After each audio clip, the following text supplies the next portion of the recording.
కేంద్రం ఏంటంటే ప్రతిరోజన్నా లేకపోతే 2 రోజులకు ఒకసారి అందరు ఇట్లా వచ్చి కూర్చొని మాట్లాడుకొని ధ్యానం చేసి వెళ్ళిపోతారు అన్నాడు. అది ధ్యాన కేంద్రం. అంటే మంచి మంచి విషయాలు మాట్లాడుకొని ఇక అంటే ఈరోజు ఏం చేసాం మనం, ఏ విధంగా ఉన్నాం, మన ప్రవర్తన ఎట్లుంది, అంటే మన ఆలోచన ఎట్లుంది, గతంలో ఎట్లున్నాం, ఇప్పుడు మాననికి ఏమైనా ఉపయోగపడ్డది దీక్ష, మాననికి నువ్వు సిద్ధంగా ఉన్నావా, దాని గురించి మాట్లాడుకోనిక ధ్యానం చేసుకొని వెళ్ళిపోనీకి ఒక ధ్యాన కేంద్రం ఏర్పడేస్తాం. అట్లా కంటిన్యూస్గా ఒక 2-3 నెలలు కంటిన్యూగా జరిగిందనుకో, ఇక్కడ ధ్యానం వీళ్ళకి అవసరం, ఈ ధ్యానం ఊరి ప్రజలకు కూడా అవసరం అవుతుంది అని అప్పుడు నిర్ణయం వచ్చినాక ఇక్కడ ఒక పుస్తకాల నాకు ఆ లైబ్రరీలో ఏంటంటే గొప్ప గొప్ప వ్యక్తులు ఎవరైతే ఉన్నారో, అంబేద్కర్ కానీ పూలే కానీ గొప్ప గొప్ప వ్యక్తులు ఎవరైతే ఉన్నారో వాళ్ళ యొక్క చరిత్ర పుస్తకాలు ఉంటాయి ఇక్కడ.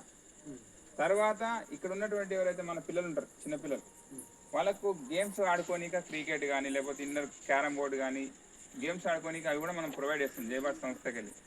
ఇవన్నీ రావాలంటే ఫస్ట్ మనం ఏం చేయాలి, ధ్యాన కేంద్రం ఏర్పాటు చేసుకోవాలి. ధ్యాన కేంద్రం ఏర్పాటు అంటే ఈరోజు ఎప్పుడైతే ఇట్లా కూర్చున్నామో అట్లా వారానికి 2 సార్లన్నా కూర్చోవాలి. మనం కూర్చొని ధ్యానం గురించి మనం మాట్లాడుకోవాలంటే ఖచ్చితంగా ఎవరైనా చదువుకున్న వాళ్ళు ఉండాలి. చదువుకొని ఉంటే దాన్ని ఎక్స్ప్లెయిన్ చేయగలుగుతారు, చెప్పగలుగుతారు, లేకపోతే చెప్పలేమన్నాడు. ఇక్కడ ఎవరైనా ఒకరు ఒక బాధ్యత తీసుకోవాలి. నేను ఉంటాను ఇక్కడ, మా ఇల్లు ఇదే కదా, అందరం తెలిసే మనం అంతా దున్న ఇతిహాస భక్తులే కాబట్టి దాని తత్వం ఒకటే, దీని తత్వం కూడా అదే, 2 వేరేం కాదు. ఖచ్చితంగా కూర్చొని మాట్లాడుకొని ఈరోజు ఏం చేసినాం మాట్లాడుకోవాలి. మనం రాసుకోలేం కాబట్టి పరస్పరం మాట్లాడుకుంటాం. ఈరోజు నేను ఈ పలానా పని చేసిన, నాకు ఈ ధ్యానం ఉపయోగపడింది, ఒకరి మీద కోపపడ్డాను, నేను ఆ కోపాన్ని నేను వెంబటే తగ్గించుకున్నా, లేకపోతే ఆ కోపపడ్డాక తర్వాత ఆయన పోయి నన్ను క్షమించయ్యా అంటాం. అప్పుడు మన మైండ్ మొత్తం రిలాక్స్ అయిపోతుంది, అవునా కదా? అట్లా ఈ ధ్యానం పనికొస్తుందా లేదని మనం టెస్ట్ చేయాలి. మీకు మార్పు వచ్చిందంటే మీ జీవితంలో ఈ ధ్యానం ఖచ్చితంగా అందరికి అవసరం పడుతుంది. మీకు మార్పు రాలేదు, మీరు నమ్మలేదంటే పక్కన పెట్టాలి దీనంతా. సో ఇది మారడం కోసం మాత్రమే తీసుకున్నటువంటి దీక్ష. ఈ దీక్షలో లాస్ట్ రోజు ఈరోజు మనం విరమణ చేసినాం. మీకు బ్యాగ్ ఎందుకు ఇస్తున్నామనంటే, ఈ బ్యాగ్ ఎందుకు ఇస్తున్నామనంటే మనం ఎక్కడికైనా సంతకి వెళ్తే, కిరాణా షాప్కి వెళ్ళినా, ఏడికి వెళ్ళినా సరే ఈ బ్యాగ్ పట్టుకెళ్ళి ఆ సరుకులు తెచ్చుకోవాలి. ప్లాస్టిక్ కవర్లు వాడకుండా ఉండనీక మనం ఇస్తున్నటువంటి బ్యాగ్ ఇది. మంచిదా కదా ఇది తీయడం? దాన్ని మనం ఖచ్చితంగా వాడతామా? ఒక 10 మంది చెప్తామా? మనల్ని చూసి ఒక 10 మంది కిరాణా షాప్కి వస్తే ఏంది అంటే మేము కవర్లు వాడమే, జయభారత్ తీసుకున్నాం, మేము కవర్లు వాడని చెప్పాలి. ఖచ్చితంగా ధైర్యంగా చెప్పాలి. ఎందుకనంటే ఇప్పుడు ఉదాహరణ చెప్పాలంటే సముద్రం తెలుసు కదా, సముద్రం మనకు చూడలేము, కొంతమంది చూడకపోవచ్చు, కానీ సముద్రంలో మొత్తం 90% కింద అడుగు భాగాన ప్లాస్టికే ఉంది. మన భూమి చారణ భాగం భూమి, మన ఈ భూమి నేల 75% బారణ భాగం అంత సముద్రం నీళ్ళే. అంత పెద్ద సముద్రం, ఆ సముద్రంలో కింద మొత్తం ప్లాస్టిక్ వాళ్ళు మనమే పడేస్తాం. అంటే మనం అంటే ఎవరో ఒకరు ఏదో విధంగా వెళ్ళిపోతాం. మనుషులం. భవిష్యత్ తరాల్లో భూమి నాశనం కావడం కారణం అంటే మనుషులు అవుతారు. మనం పుట్టినాం, పెరిగినాం, అయిపోయింది. కానీ మన మనవళ్ళకి ఇదే భూమి మంచిగా ఇస్తామా వద్దా? ఇవ్వాలంటే ఏం చేయాలి? ఇటువంటి పనులు మనం చేయాలి.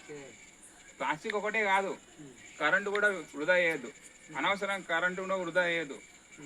నైట్ పూట మాత్రమే కరెంటును వాడుకోవాలి. తర్వాత నీళ్లు సక్రమంగా వాడుకోవాలి. ప్రతిదీ వనరులు ఏవైతే ఉన్నాయో సక్రమంగా వాడుకోవాలి. మనం తినే ఫుడ్ కూడా మనమంతా రైతులమే, మనమే పండిస్తాం. ఫుడ్ వేస్ట్ చేయకుండా మనం పళ్ళెం ఎట్లా నీట్గా ఉందో అన్నం పెట్టుకున్నాక తిన్నాక కూడా అట్లా నీట్గా అయ్యేటట్టు మనం చూసుకోవాలి. ఒక్క మెతుకు కూడా ఖరాబ్ చేయొద్దు, కింద పడేయద్దు. ఎందుకంటే అది నియమం. ఒక మెతుకు పుట్టిందంటే దానికి ఎంత కష్టం మనకు తెలుసు, మనం కష్టపడుతున్నాం కాబట్టి. ఆ విధంగా మనం తయారు కావాలి. ఖచ్చితంగా మనకు ఆకలి లేకుండా కొంతసారి పెట్టుకుంటాం, నచ్చి తినబుద్ధి కాదు, పడేస్తాం. అంటే నువ్వు నీకు ఎంత కావాలో అంత పెట్టుకుంటే ఇంకొక ముద్ద ఇంకొకరికి వస్తుంది, ఆకలి తీరుతుంది. సో అట్లా ఆ విధంగా మనం తయారైతే ఎటువంటి నష్టం, హాని ఉండదు. మనం తయారు కావాలి, పర్యావరణానికి అనుగుణంగా మనం బతకాలి. ఆ విధంగా మనం ఉండాలని చెప్తా ఉన్నాను. ఇక నుంచి అయినా మనం మన చెడు గుణాలని తగ్గించుకోనిక. ఒకటిసారి ఎవరు మానరు. పిల్లాడు పుట్టంగానే ఎవరు లేవరు, దొగ్గాడు, మాట్లాడాడు, చిన్న చిన్నగానే ఒక పరిణామ క్రమం ఉంటుంది మనిషి ఎదగనిక.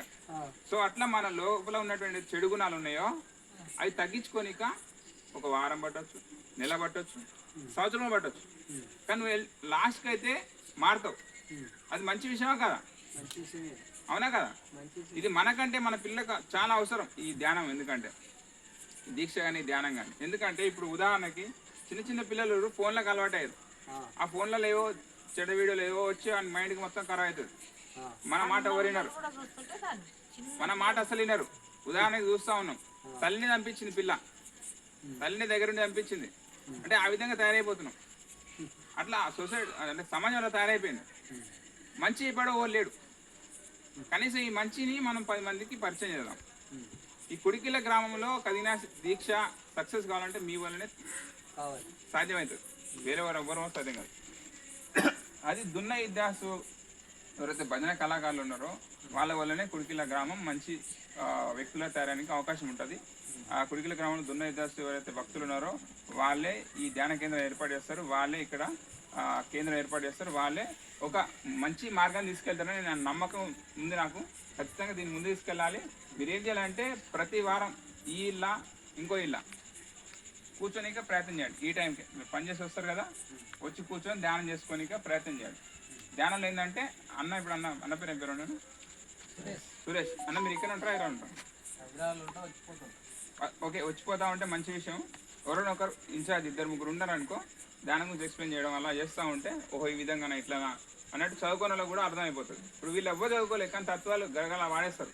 ఆ తత్వం నాకు అసలే రావు, వాస్తవం నేను చదువుకున్నా కానీ. అంటే ఆ మైండ్ వాళ్ళకంత ఉండే కెపాసిటీ. ఆ విధంగా చెప్తే వాళ్ళు ఏమంటే రిసీవ్ చేసుకుంటారు. ఖచ్చితంగా ఇది మంచి విషయం కదా, మా పిల్లల కోసం నా కోసం మంచి